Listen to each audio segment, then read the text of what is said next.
Welcome back to our classroom, folks. Today we have the island episode because I have Lissette Norman here with me, an author, a poet. She published the book Plátanos Go With Everything. Hey, this is an individual who's published a few books, doing some great things. This is going to be a bilingual episode, mi gente. So, ya tú Para que lo sabes. sepa. I have my Lycée hat on. If you know, you know. I'm excited to have Lissette with me. I've been trying to get her on for a while, and things just kept coming up that disrupted both of our schedules, but finally we're able to connect and get into her beautiful book, Plátanos Go With Everything. Listen, I'm just going to go ahead and let y'all know I have a bias, all right? I'm acknowledging that. You know, that's part of the work that we do at Multicultural Classroom, right? So I am acknowledging my bias towards this author, towards the content, because it speaks to my Dominican roots, the island of Dominican Republic where my parents immigrated from, the heritage that I grew up with. And so this to me, this book to me represents so much about what I love as it relates to Dominican culture. You did a fabulous job. Sarah Palacios with the illustration did a fabulous job. So thank you for being here and taking the time to share with me, not just about your book, but about the culture that we share. Right, right. And thank you for having me. I'm happy to be here. I'm glad we finally worked it out and we could chat a little bit about, Dominican culture and my books. Yes, yes, absolutely. So here's a question that I didn't draft, but I was thinking about this before we got on. Plátanos go with everything. Tell me what they go with today. Oh man, you can do well actually your No, sunny no, side no, up no, no, eggs. no. Lisa, stop it. Stop it. Don't tell Okay, me what? what you could do. Tell me what it goes with today. Hoy mismo, okay? If you're gonna sit down and eat a meal, you tell me what the plátanos are going with. Con huevo frito y queso frito. Definitely. I don't eat meat, but people eat salchichon or what else? You eat meat? I do. Okay, so what do you I eat? don't eat I don't eat red meat. I don't eat beef, any type Okay. of red meat, but pollo, Yeah. cerdo. Shrimp, you I can see. have it in Yes, the evenings. I like it with shrimp. I eat Uh, mariscos. Yes. so yeah, so you can eat so many things with it. So I just finished eating cassave. okay. You know, maybe it was I needed to prep myself for this episode. I'm like, déjame comer cassave. Because, Yeah. cassave also speaks to my heart. Yeah. Yeah. But let's get into your book. Let's get into your book. And the title of your book, as I mentioned, Plátanos Go With Everything. And an observation that I have just off rip with the title, right? Because word choice is important for authors. Hmm. And I'm wondering, why did you choose to leave the word plátanos instead of plantains for the English version of your book? Because there's also a Spanish version of your book, Right. Plátanos Well, Van con todo. yes, yes. So yeah, so I first of all, I never say plantains. Like it doesn't even sound right coming out of my mouth. I only say plátanos ever. Like I don't think I've ever referred to them that way. So I was like, it has to be plátanos. And the other thing was that, I was very intentional with this book. From all the way from, every aspect of the book, from the way the main characters were depicted, like the decor in the home, and all the way through to the title of the book. This book I wrote it for our kids, for Latinx kids, for Dominican kids, especially Afro Dominican kids. So I wanted to just honor that by also keeping plátanos in the title. So I don't think we have enough books with, especially with Afro-Latino kids, Afro-Latinx Let's kids. build on that. Let's build on that. Because you said Mm-hmm. especially Afro-Dominican kids, especially Afro-Latino kids. What is it? What about that? Why? Black Dominicans. That's to be, flat out Black Dominicans. I wanted to see them. You don't see a lot of covers with Black Latino children on the cover. So that was very important. And I do that for all of my books. In my next book, Abuela's Library, also has the little boy on the cover is a Black Dominican kid. And when I was working on that book, there are more children at the end of that book. Towards the end, you'll see the kids in the neighborhood. And I told my only request was that the main characters had to be Afro-Dominican. And then the illustrator, she was free to do whatever with the rest of the kids in the neighborhood. So that's a must for me. That's important to me. We don't see it enough. And I'm on a mission to change that. That's beautiful. Thank you for doing Yeah. that. I definitely Yeah. feel seen through the characterization in your books. Yeah. Another observation that I noted was that of the poetic Papi, particularly the part that mentions him reciting poems to mommy from outside the building. Why was this important to you to portray Papi in this way, and also the relationship between Papi and mommy? And this is also coming from a poet and father and husband. Okay. Right. So before I get into that, I'll say with my first book, My Feet Are Laughing, the father and the mother were divorced in that book, right? And the father was very involved and engaged with the main character and her little sister. He would come over for dinner, and the mother would even like still make his favorite dessert when he came over, right? So I wanted to show that, and I wanted to do that because that's what it was. That was my reality as a kid. My Okay. parents were divorced, but my father was still around. I didn't have to worry like Papi's never coming back. He was always around. He was always there. And even my mother remarried and my father remarried, and my father would come with his wife for dinner, and we would all have dinner together. So, you don't think about that. I don't know that I thought about it at the time, but I look back now and I want that was so meaningful and helpful, like emotionally, psychologically for me.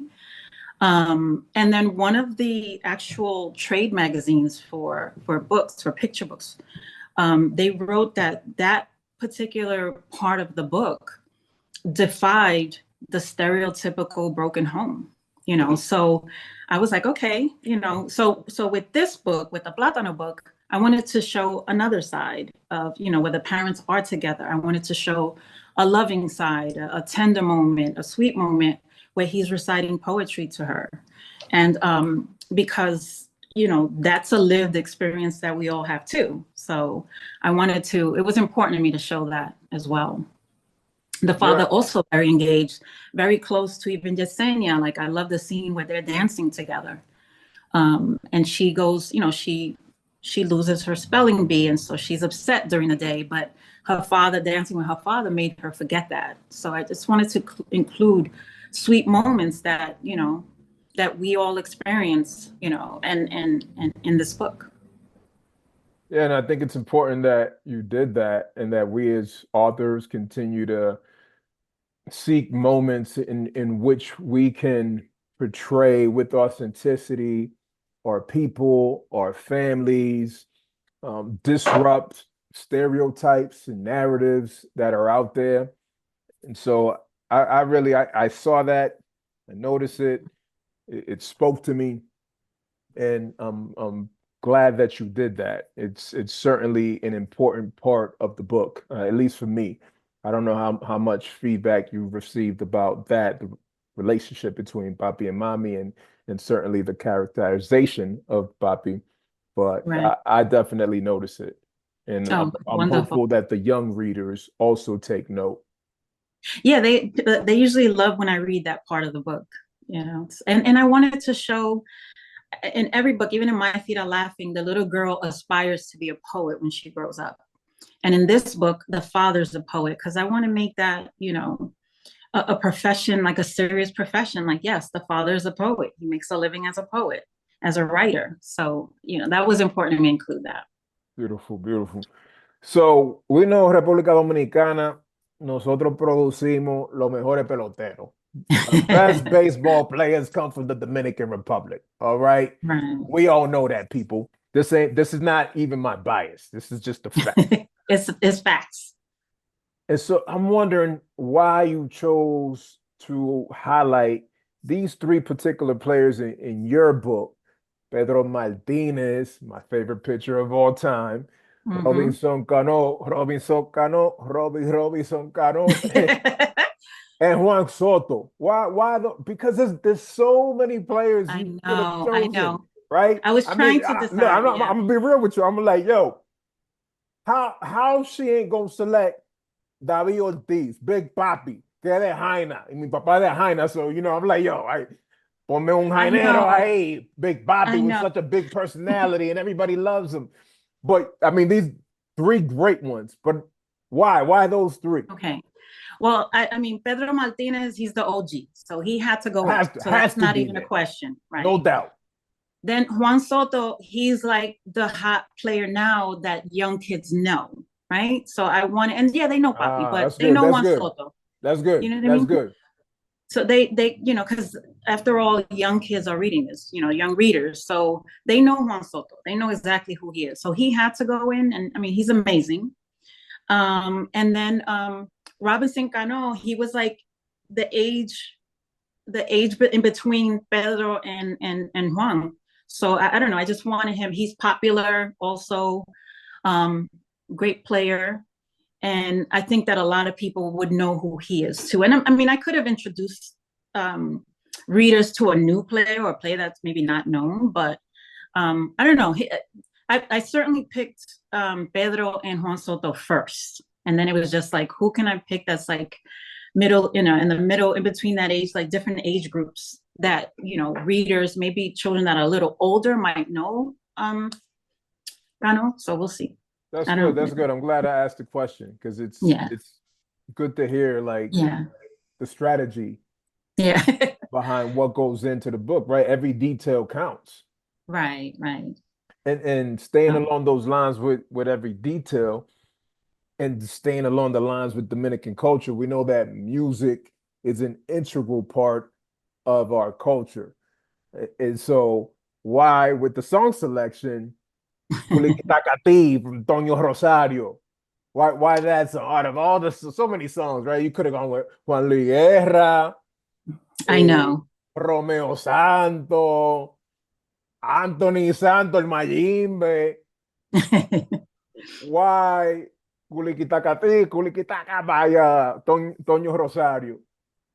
Well, I mean, I agree. Music has a magical way of bringing us back home, no matter where we are, right? And so, again, keeping in mind that these are young kids, what better merengue song to pick than Kuli Kitaka? Because all the kids know that. Like when I go to the schools, I do like a call and response. So I'll say kuliki takati with the mic, and then I put it to the audience, and they call back and sing the rest of the song, and they love that. They go crazy when that happens. And even at the end of the reading, we play the song, and I invite kids to dance with me, or to dance in place, or to come in the aisles and dance, and they all want to dance. It's like a fun, catchy song too for kids. They go crazy when it comes on, and it's definitely so representative of Dominican culture. So that song had to be the one that I chose. Yeah, that song has definitely lasted the test of time. 'Cause It's a classic too. it's So a classic. It's been out for a yeah. minute. So shout out to Toño Rosario. Yes. In today's literary world, how do you see Plátanos Go With Everything contributing to the broader conversation about cultural representation in children's literature? And what impact do you hope it will have on young readers from diverse backgrounds? Um, Well, just to back up a little bit, before I answer that, I'll say that I was an early reader. Like the first book I found, I was early teens. My brother was reading Perry Thomas's Down These Mean Streets, and he left it on the table, a bit raw for a young kid, but I was so fascinated by the fact that it was an Afro-Puerto Rican family, Mm. and or the main character. And I was like, wow, like we're in books. Like it was really transformational for me. And I was like, wow, we're really in books, because I didn't think that we were important enough to be in books. And so, Wow. I was one of those kids that was definitely, I had three older brothers.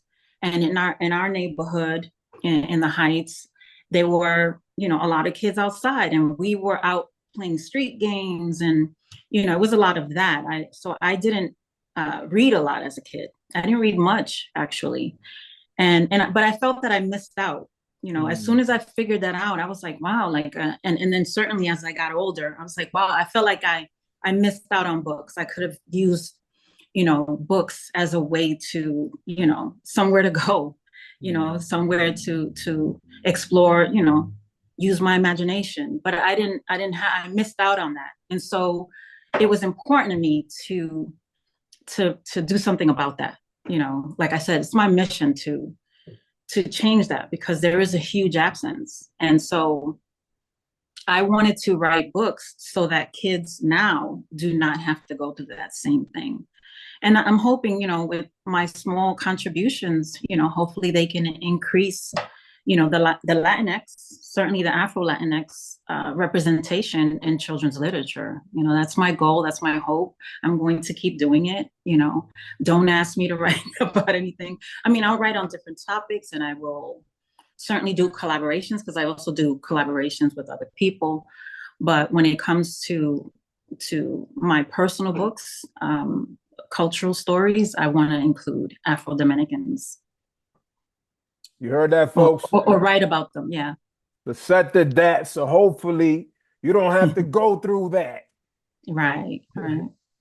Oh, that's great. Well, it's important that you continue to write and that you stay true to your mission, because our youngsters, um, regardless of how they identify culturally, Mm-hmm. they need to engage with different stories. They need to be exposed to different cultures. And obviously, one great way to expose them to different cultures and different stories is through books.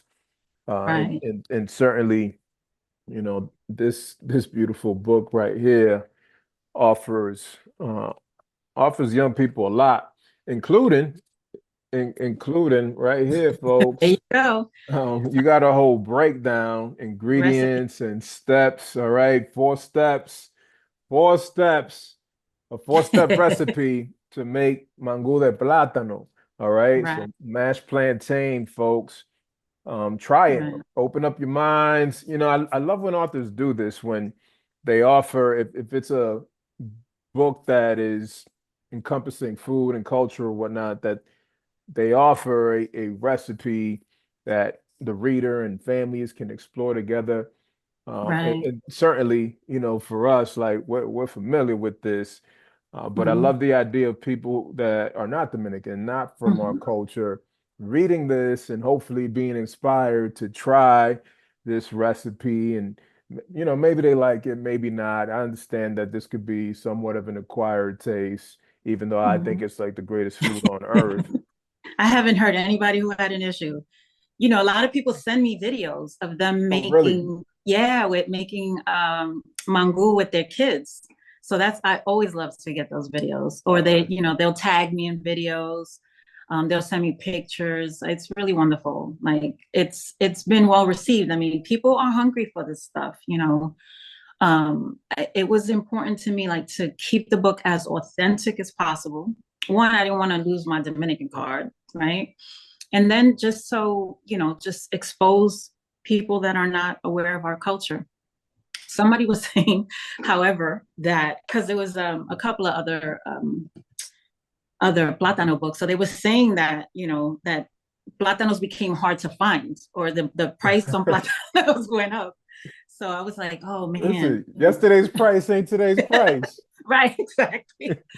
So yeah, but yeah, no, it's been so well received, and I'm happy. The kids, when I do school visits, the kids light up when they know, like, I'm Dominican. They'll say right away, they'll like raise their hand, like I'm Dominican too, so that's always, I'm always happy to see that, That's great. they feel like important. See, like, yeah, she wrote a Yeah. book about me and my people. So And they're it's feeling great. they're feeling affirmed.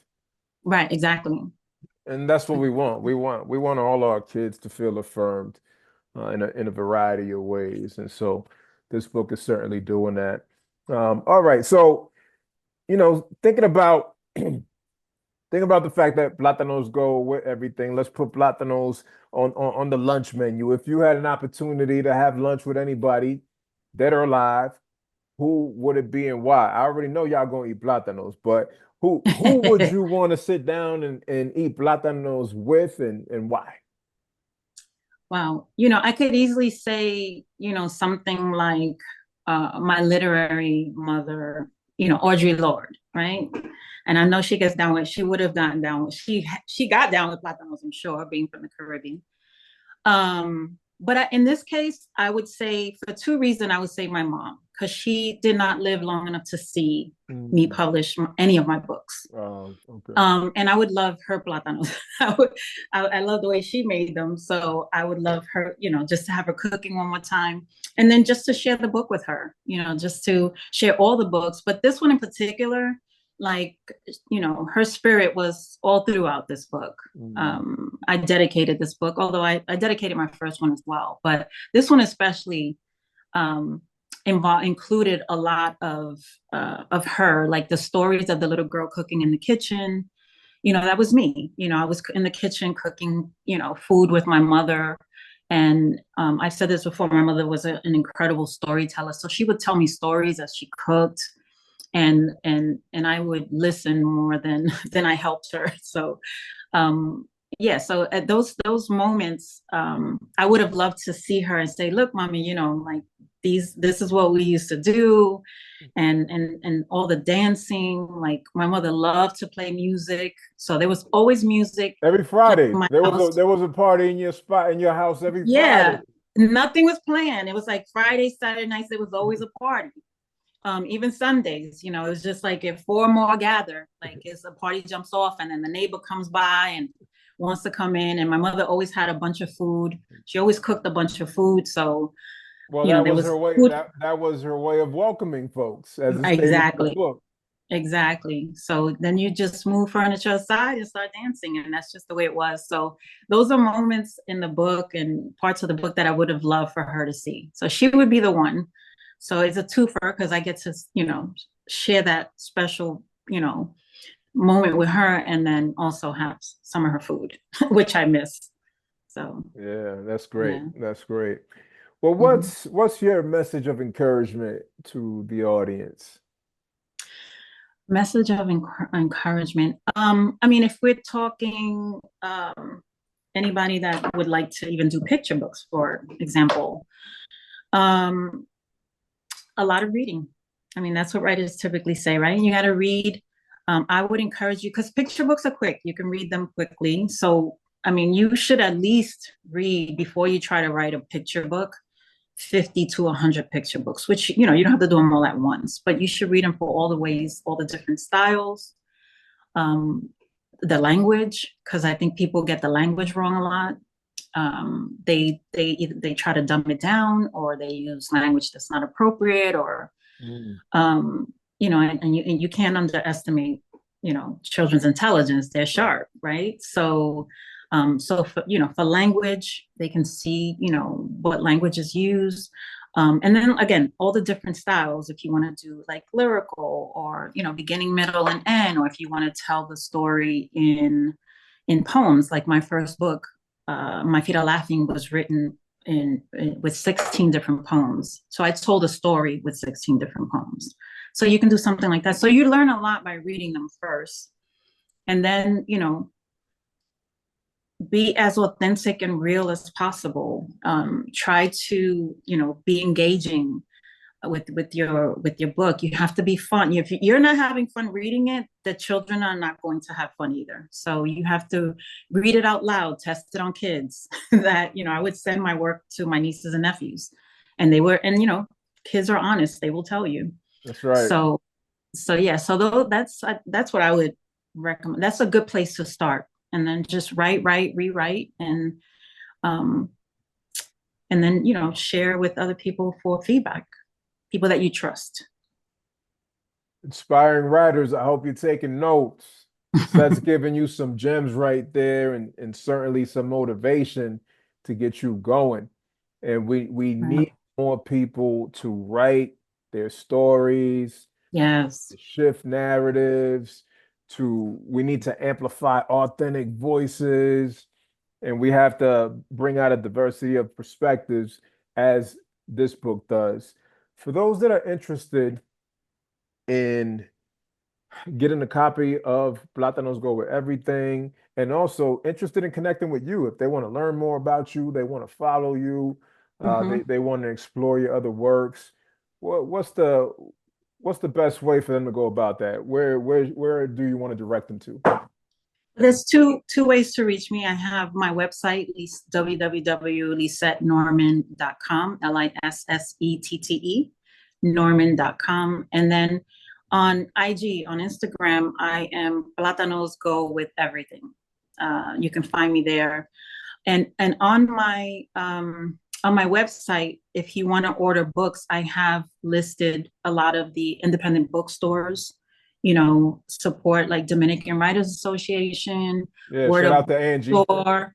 Yeah, shout out to Angie and the whole DWA family. And then or your local independent bookstore is usually what that's what I would suggest. So, and they're linked in my website, and I also have links in on my IG page. And then you also, based on what you said earlier, it sounds like you do author visits. So for schools and other organizations that are interested, reach Yes. out to Lissette, LisetteNorman.com if you're interested in the author visit. If you want to get your kids dancing to Kulikitaka by Toño Rosario, all right. If you want them to feel affirmed, if you want to expose them to new culture, to Dominican culture, hit up Lissette. Hit up Lissette. Sounds like she has a great offer for you. Yeah. Thank you so much for that plug. I appreciate it. Yes, I'm available for school visits. I travel. I will be between New York and Pennsylvania, Pittsburgh. So in those areas, that works. And again, I mean, I'm open to travel. So. Hey, this is a great time. This is a great time. Mhm. School year's popping off. All right. Line Yeah. up the right authors right now. And Lisette should be one of them. Thank you for your time, Lisette. Thank you for this beautiful book that my family loves. And we Oh, actually just did a giveaway to a local family here in Tampa, Florida. Uh, nice. and so, well, we're I grateful. appreciate that. Yeah, I no, appreciate it. absolutely, absolutely, absolutely. We I want to make appreciate sure you. that we stay committed to amplifying authors such Yeah. as yourself who are taking the time and pouring of themselves to create great works. And when I read this book, every single word, every single page, paying attention to the details, as a Platano lover and as a lover of Dominican culture, I will say. I am extremely proud of this work. It Oh, that represents means a lot to me. That really means a lot to me. I appreciate it. no And I want bulto. to and I want to shout you and Lorena out for all the good work you do in education, and congratulations on the book, Thank you. The Anti-Racist Teacher. Thank you. Thank you. Um, I'm I was so excited for her when it came out. So congratulations to her, Thank you. to both Thank of you. you. No, we appreciate it. And certainly Hmm. we are going to maintain that spirit of collaboration. So Hmm. whatever we could do to support you, please reach out. And yeah, keep pushing forward. Looking forward to your next book. Okay, thank you so much for having me. This was wonderful. All right. Thank you.